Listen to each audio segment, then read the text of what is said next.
Hey, just before we dive into today's episode, I just want to let you know that doors are now open for my new course, Magnetic Manifestation. It's a 6-week live experience. So if you've been working on manifesting and wondering why it sometimes doesn't work or it feels hit and miss, then this is for you. Magnetic manifestation is all about aligning your energy with your desires. Aligning your energy is my bread and butter. This is what I do. And when you do this, opportunities, synchronicities, and results flow to you with ease. Over 6 weeks together, we're going to be diving into gratitude practices, visualization, breath work, and energetic alignment in a way that you've never done it before. Ways that make manifestation feel natural and inevitable. If you can't make the live sessions, no worries, everything is recorded and you will even get lifetime access to your replays. We start mid-September and you can find the link for more details in the show notes. We spend so much time worrying about success, worrying about money and getting it right, but in the end, what really matters is how you make people feel. Welcome back to Love and Life, a guide to a positive mindset. This is a bit of a reflective episode. I attended a funeral this week and it really got me thinking about how we worry so much about being successful, having money, getting it right. But really, in the end, what really matters and what people remember is how you made them feel. So that's what we're going to talk about today. I'm going to share some reflections that came up for me whilst I was there. And I'm going to guide you through a powerful visualization and we'll end with some prompts that you can take away and spend a little bit of time reflecting on yourself. Before we get going today, though, I just want to say thank you for all your downloads, as always. The single place with the most amount of downloads this week was Glasgow. So hi to all the Glaswegians. Hi to everybody, of course. Thanks for coming back. Just a quick recap on last week's episode before we do get going. I did my digital detox on Sunday. Have you done one? I'd love to know. Oh my God, I found it so liberating. I'm so glad I did it. I have recorded a separate podcast episode for my membership to reflect on this. So I'm just working out how to upload it just for them. But if you want to be if you want access to extra podcast episodes, come on over to my membership. The link's in the show notes. Okay, so this week, as I said, I went to a funeral. Yesterday, in fact. And instead of calling it a funeral from now on, I'm going to call it a celebration of life, okay? I don't like the word funeral, but this celebration of life, it really, really got me thinking. Funerals can be so sad. And I have to say, this is the loveliest funeral celebration of life I have ever been to. There were so many people there, and you can really see how this lady had touched so many different lives in so many different areas of life as well. The celebrant shared so many lovely memories that were given to him by members of the family, and it was just so lovely hearing other people's stories about her. They played like a movie, behind a soundtrack, and it flashed lovely photos from her lifetime throughout this track, and it was just beautiful. Of course it was sad, but it was just so lovely. And during this 3-minute movie, it really got me thinking, like, obviously those people, her family and her close friends, they're always going to have her memory, the memory of the moments they shared with her. But it really got me thinking, like, in our celebration of life, this is what it comes down to. It comes down to those moments of happiness, of how you made people feel throughout your life that people are going to talk about. We put so much time and energy into being successful, into getting everything right all the time, into working all of our lives, into worrying about money. But when you're gone, people aren't going to remember you for that. They're not going to remember you for how successful you were. They're not going to remember you for how much money you had. They're going to remember you for the happy memories that they've got with you, or the memories that they've got with you. Some might be happy, some might not. And the thing that struck me about this celebration of this lady's life was how many lovely stories there were from not just her husband and her children, but from her sister-in-laws, from her nieces and nephews, about how she always made them feel so special, so loved, how she always was the life and soul of the party, bringing people together. And I just thought, if she was stood in this room right now, listening to all this, which I truly believe in the afterlife, our spirits being able to see, travel to this dimension and see what's going on. I don't know, whatever way you want to put it.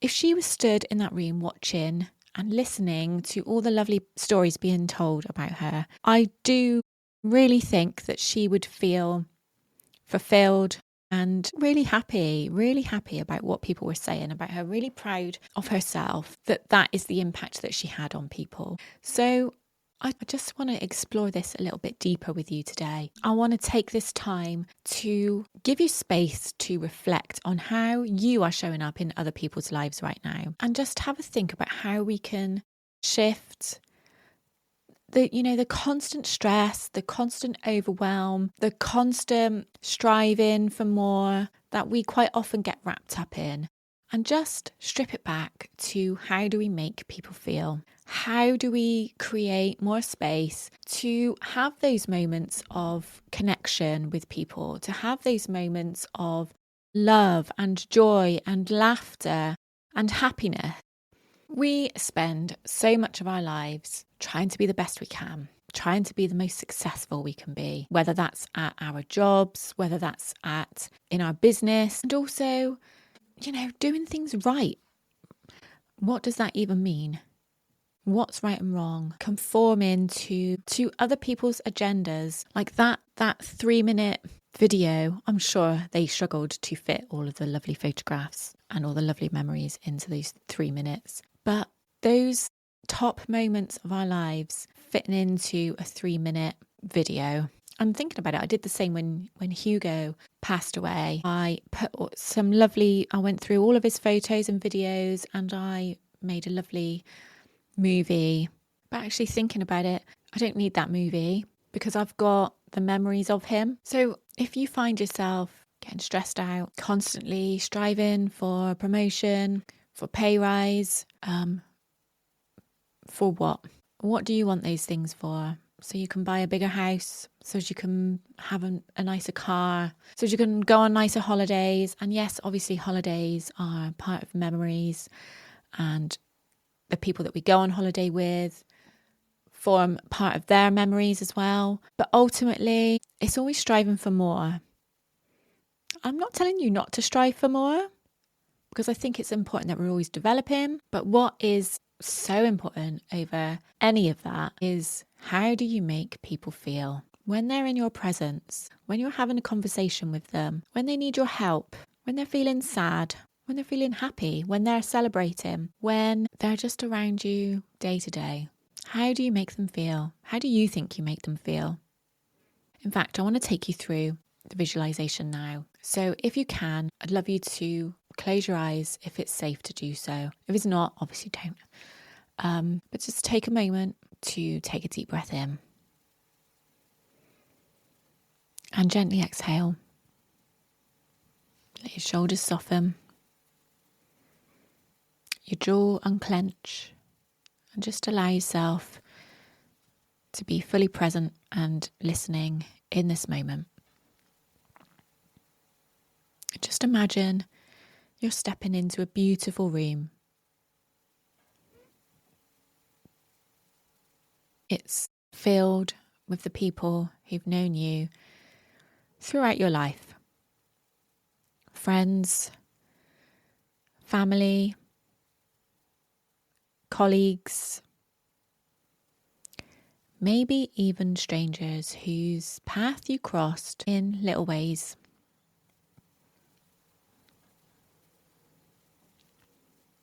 The room is warm and it's full of love and connection.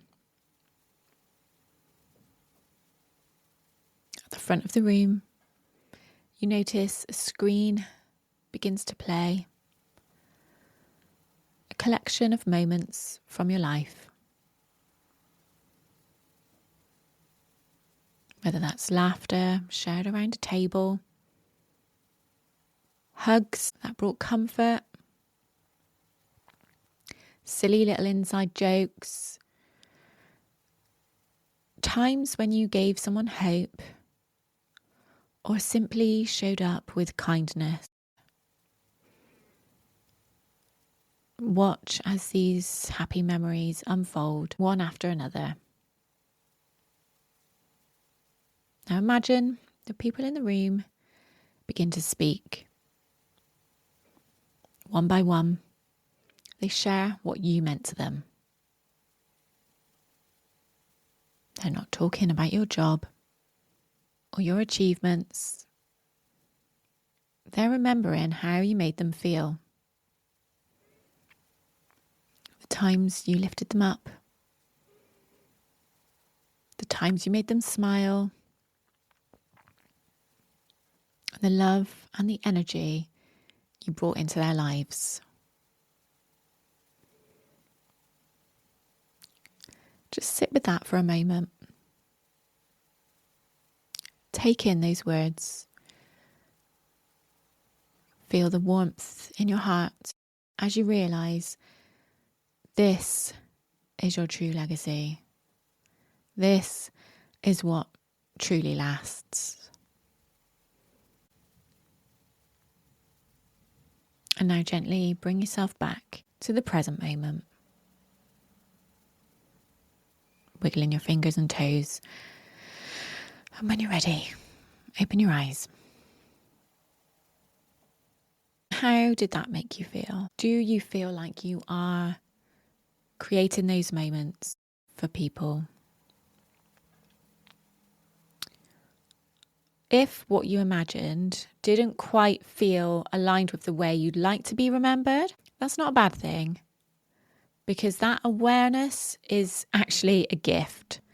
It's your invitation to make changes now, where you need to make changes, to create more of the memories and feelings you would want to leave behind. So, and this actually ties in quite nicely with last week's episode, what I'm about to say, but if you find yourself being distracted by digital devices, by work, by things that actually, when it comes down to it, you're not going to be remembered by. Once you're gone, those things are gone as well. What lasts is people's memories of you. Would you rather somebody stand up in your celebration of life and say, she worked so hard all the time. She worked so hard to provide the best for everybody? Or would you rather them say, the way she made me feel, just being in her presence, made me feel so loved, so valid, and so heard? So I guess the choice is our own. Like, what would we rather people remember us for? You know, I'm assuming it's about how you've made people feel, but I might be wrong. Like I say, only you can answer that question. So a couple of journaling prompts to take away with you today. If you would like to carry on this feeling, or maybe you weren't able to really get into that visualization, maybe just journal. So who are the people I want to be remembered by? Who are the people that really matter? How do I want them to feel when they think of me? What moments would I love people to share about me one day? What small acts of love, joy, or kindness can I add into my week right now? I'm going to pop those journaling prompts into the show notes. But, this theme of making sure we're making the most out of our lives, this really ties in with my ethos of loving life. What does loving life mean to you? Because life is life. Life is just that. It's only here when we're here. When we're gone, we're gone. But we're going to be around for longer if people can remember us for making them feel good, for making them feel loved. Your legacy isn't something that happens at the end, even though it does happen at the end, as that funeral I went to, celebration of life. That's not your life. That's not your legacy. That's not what's left behind. What's left behind is the memories. It's the moments that are created every single day in the little choices you make, in the little connections you make, in the words you use and the energy that you give off. So just make sure that you are living life now, loving life now, and create the memories, feelings, moments that actually matter. Gosh, what a reflective episode. I feel like there was lots going on in my head. So when I listen back, I hope that the feelings and emotions that are going around in my head right now have come across in this. Fucking love your life and love other people. That's what really matters, is the bottom line. So as you move through this week, I would just love you to take a moment each day to pause and reflect. What do you want to be remembered for? Are you creating those things now? And if not, that's okay. What can you do to change that? How can you live that now? In the way you speak, in the way you connect, in the way you show up and love your life. Okay, if this episode has resonated, I'd love you to share it with a friend who might need this little reminder too. If you're ready to dive deeper into creating a life that feels aligned, that feels meaningful, come and join us inside Love and Life, the Inner Circle. We explore these types of themes every month. We do this through meditation, subliminals, and group sessions. As always, you can find all the details in the show notes. So until next time, go and create those memories, go and spread some happiness and love and joy, and remember that your legacy is built in everyday moments. Take care, and I will see you in the next episode.